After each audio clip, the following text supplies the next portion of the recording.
On August 15, 1945, radios across Japan crackled with the voice of Emperor Hirohito, announcing that the war was over and Japan had surrendered. For millions of Japanese soldiers spread across places like Burma's jungles and the islands of the Philippines, this was not the end of their struggle. It was the start of a long, harsh chapter that could last years, and in some cases, the rest of their lives. Some would never see their homes again. The days after Japan's surrender led to one of the largest and most difficult troop withdrawals in history. More than 6 million Japanese soldiers were left stranded in other countries, facing anything from quick executions to decades of forced labor. When Japan gave in, about 3.5 million troops were still stationed outside the main islands, while 2.8 million were inside Japan. Bringing them home was a massive challenge, and the Allied forces had to decide what to do with so many enemy soldiers spread over such a vast area. Their fate depended greatly on where they were captured.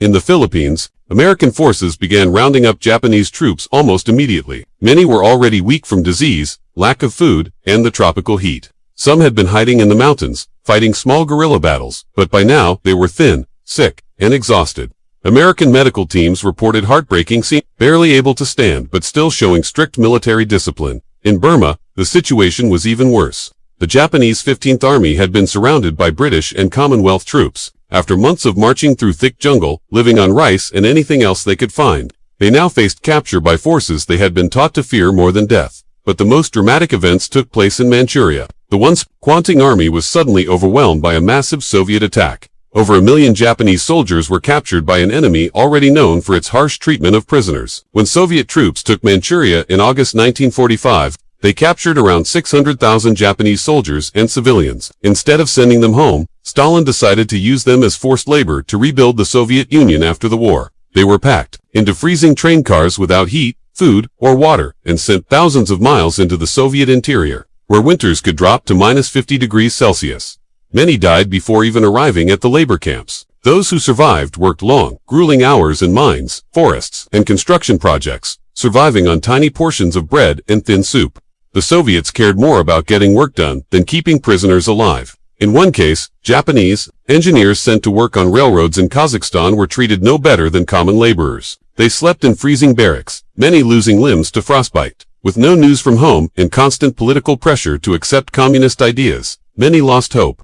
Those who resisted were punished with the most dangerous work, where survival was unlikely. Medical help was scarce, operations were done without proper tools or anesthesia, and diseases spread quickly in the overcrowded camps. By 1947, some camps had death rates of nearly 1/3 every year, and families in Japan were never told when their loved ones had died. In China, captured Japanese soldiers faced different fates depending on whether they fell into the hands of Chiang Kai-shek's nationalists or Mao Zedong's communists. The nationalists often followed international rules and even used Japanese experts to help rebuild.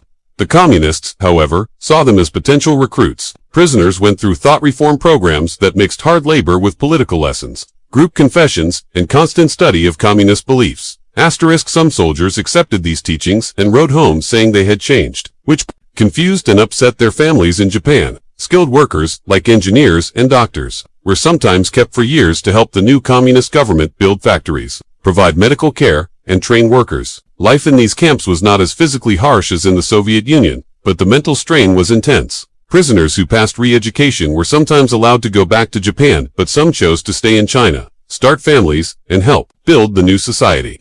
Meanwhile, in Southeast Asia, things were more complicated. Many Japanese soldiers were in remote jungles or small islands where it was unclear if they were prisoners or free men. In the Dutch East Indies, now Indonesia, they found themselves in the middle of Indonesia's fight for independence from the Dutch. Instead of imprisoning them, nationalist leader Sukarno offered Japanese troops the chance to join the fight. Thousands accepted, preferring this to an uncertain return home. These men, later known as PTA volunteers, trained Indonesian fighters, passed on their military knowledge, and even rose to important positions in the new army. But choosing to stay meant they no longer belonged to Japan or any other nation. They had become soldiers without a country. Many Japanese soldiers who stayed in Indonesia could not return home, yet were not fully accepted as citizens there.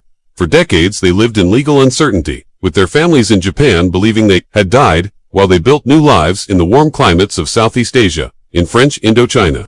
Things were even more complicated. Japan had occupied the region since 1940, and its sudden surrender left no clear authority. Vietnamese nationalist forces led by Ho Chi Minh quickly tried to take control, while the French sought to restore their colonial rule. Japanese soldiers were caught in the middle. Some were captured right away by the French and treated harshly as punishment for supporting the Vichy-aligned administration. Others ended up with Vietnamese forces, who at first saw them as possible allies in their fight against the French. Certain Japanese intelligence officers became valuable to both sides because they had detailed knowledge about French colonial operations and military strength. These officers were offered safety and privileges by either side in return for their cooperation. Japanese doctors faced unique challenges. Working in field hospitals, they often treated wounded fighters from both sides. Their duty to help anyone in need sometimes put them at risk, as some commanders saw this as disloyalty. Conditions varied greatly. Some areas had enough food and medical supplies, while others suffered from hunger and disease. The humid monsoon climate caused many tropical illnesses among soldiers not used to such weather. Reaching Japan was nearly impossible for most prisoners in this region. Long distances, isolated locations, and constant conflict meant mail was rare or never arrived. Many families in Japan went years without knowing if their loved ones were alive. Still, the hardships in Southeast Asia were nothing compared to the isolation faced by Japanese troops scattered on remote Pacific islands. Cut off from the world and often unaware that the war was over, these soldiers endured one of the most mentally difficult situations of all. On islands such as Peleliu, Iwo Jima, and Saipan, fierce battles had wiped out most Japanese forces. Those who survived after the surrender had to face both the struggle to live and the shock of accepting the war's end.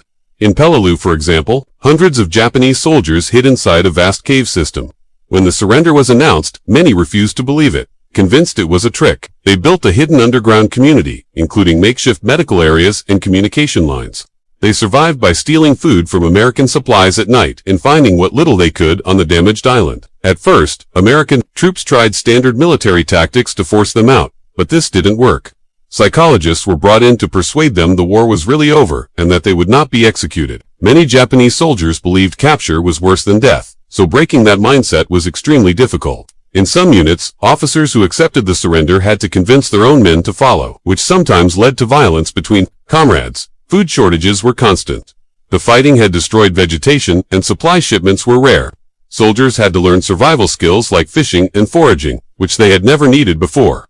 Medical problems were serious. Battle injuries, tropical sickness, and malnutrition were common, and treatments had to be improvised from whatever was available. The mental strain was severe. With no news from home, some soldiers fell into deep depression or developed symptoms that would later be called trauma disorders. Extreme weather made life worse. Storms wrecked shelters, heat and humidity drained their strength, and heavy rains turned caves into flooded tunnels. By 1946, large-scale repatriation began, but bringing Japanese troops home would take nearly 10 years. It required cooperation between many allied countries, each with different rules about handling prisoners. American forces led the effort. In the Pacific and Southeast Asia, setting up processing centers where soldiers received medical checks, answered questions for intelligence purposes, and were screened for possible war crimes. Health checks showed how badly they had suffered. Most were severely underweight. Many had untreated injuries or diseases, and psychological trauma was common. Ships began returning them to Japan later that year. The reunions at Japanese ports were emotional but also shocking. Many returning soldiers were unrecognizable to their families. Homecoming brought new challenges. Japan was in ruins from bombing and economic collapse, with food shortages affecting everyone. Many soldiers returned to find their homes destroyed and families gone. Jobs were hard to find, as the economy had been reorganized under U.S. occupation and military skills were no longer useful. Social reintegration was also difficult. The emperor had publicly renounced his divinity, and the military values these men lived by were now associated with shame. Families struggled to reconnect with soldiers deeply changed by years of combat, captivity, and uncertainty. At the time, psychological wounds like post-traumatic stress were misunderstood and often seen as weakness. The Japanese government, under U.S. supervision, tried to help returning soldiers, but resources were scarce and focused on rebuilding the country. Some soldiers faced investigations because their former units had been labeled as war criminals, adding legal problems to their struggles. Even religion had changed. Shinto shrines that once honored military service were stripped of their nationalist messages, and Buddhist temples that supported the war had to face their own past. While many soldiers did make it home, countless others remained trapped in foreign lands for years after the war had officially ended. Many Japanese soldiers remained in other countries after the war. Some chose to stay. Others had no choice, and many were simply forgotten in the confusion that followed. The saddest situations were those of men listed as missing in action, instead of prisoners of war. They were stuck in a paperwork gap where their families were never told what happened, while they struggled to survive in foreign lands. In parts of China, small groups of Japanese troops hid in the mountains, believing that news of Japan's surrender was enemy trickery. Some managed to survive for years, occasionally raiding villages for food and avoiding both Chinese forces and former Japanese officers who might order them to give up. When such groups were found, it often caused diplomatic problems.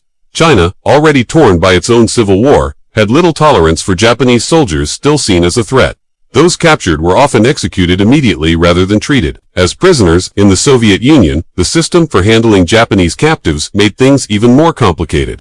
Some were labeled as war criminals based on their rank or the units they served in, which meant their imprisonment had no set end date. Others were moved between different prison camps, losing any record of who they originally were. The Soviet government kept strict control over such information, and families in Japan were rarely given accurate updates. Some were even told their relatives had died, only to learn years later that they were still alive in labor camps. Others kept waiting for decades for news of men who had died long before. Language problems made finding missing soldiers harder. Many captives were given new names or identification numbers unrelated to their real ones.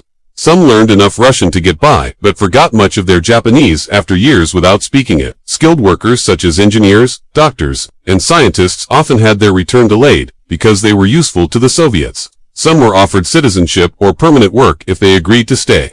Long-term captivity took a heavy mental toll. Men who thought they would be home in a few months or years found themselves trapped indefinitely. Many developed deep depression or anxiety, with little or no medical help. As time passed, family bonds weakened. Children grew up not knowing their fathers. Wives remarried, believing their husbands were gone, and property or livelihoods were lost. When some soldiers finally returned, they discovered they had no home or family left, becoming refugees in their own country and relying on public aid. In some of the most heartbreaking cases, men officially listed as dead returned years later to find their wives remarried and their children raised by other men. These situations created lifelong emotional and legal troubles. Not all Japanese soldiers stayed overseas because they were forced to. In Southeast Asia, some chose to start over. In Indonesia, hundreds joined the fight for independence against Dutch forces, using their military training to help local armies. Reasons for staying varied from sympathy with anti-colonial struggles, to a wish to keep fighting, to fear of returning to a defeated Japan. Though they faced danger from Dutch troops and distrust from Indonesian leaders, many became important figures, training soldiers, leading units, and even holding high ranks. Similar stories happened in Vietnam, where Japanese soldiers supported resistance against the French. Adapting meant learning local languages, marrying into the community, and leaving behind parts of their Japanese identity. Their children often faced identity struggles, and many families lost contact with Japan entirely. Over time, Japan's view of these men softened. They were no longer seen purely as deserters. By the mid-1950s, the fate of most Japanese soldiers was settled. Those who were returning had mostly done so, while others had either built new lives abroad or died in captivity. Still, tracking down the missing continued for decades. Japan set up offices to search for them, which meant working with foreign governments, many of which were reluctant to share details. Talks with the Soviet Union were especially slow.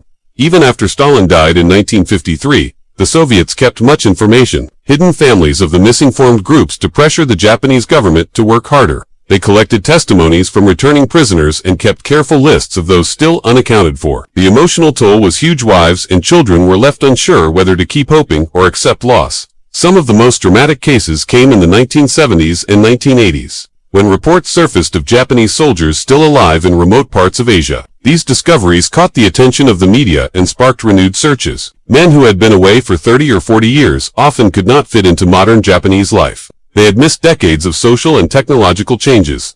Many were in poor health from years of malnutrition, untreated injuries, and tropical illnesses. And psychological evaluations showed serious trauma. The return of these soldiers brought up legal problems, especially for those who had been declared dead. Questions over property, marriages, and citizenship often took years to settle.